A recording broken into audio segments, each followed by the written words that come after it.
Our top global story, the Indonesian government defending itself against accusations that it issued inadequate safety warnings after a powerful earthquake on Friday triggered a devastating tsunami. The country's meteorology and geophysics agency raised the tsunami alert after the tremor struck. But online criticism from Indonesians claimed the agency canceled the alert too early. The alert was sounded shortly after 6 p.m., warning of potential waves of up to 3 meters. It was canceled at 6:36 p.m., but the agency said the alert was lifted only after the tsunami hit. Over 1,200 people died in the twin disasters. Authorities still hopeful, though, they will find more survivors under the debris. CNN's Matt Rivers tells us more. Rescuers think there's a body in here and believe it should be found. They don't mind crashing through the rubble to search because the house was already gone.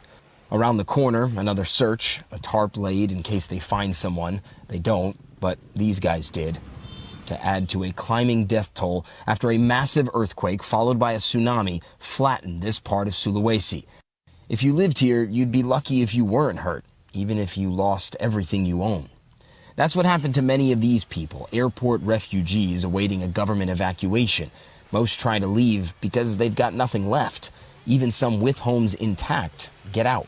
People are trying to get stuff from my house, so I need to get the kids out of here. People are looting. People are stealing things. They're trying to rob us. For those that remain behind, the conditions are horrific.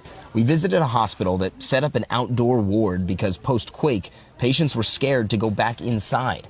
The injured fill beds soaked in sweat, covered in flies. It's where we meet Puteri Pertiwi. She was riding a motorbike with her cousin, her best friend, when the tsunami hit. She lived. Her cousin didn't.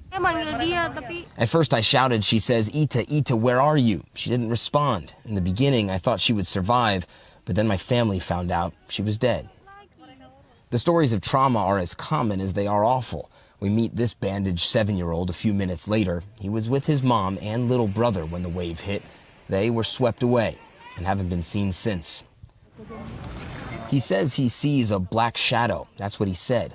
I think it's him remembering his mother and brother. Officially, they're missing. In all likelihood, they're gone.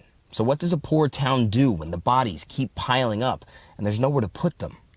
This town is so inundated with death that the morgue is completely overwhelmed. The only space left for many of the bodies is here in the parking lot outside the emergency room. Some of these have been outside exposed for 3 days now.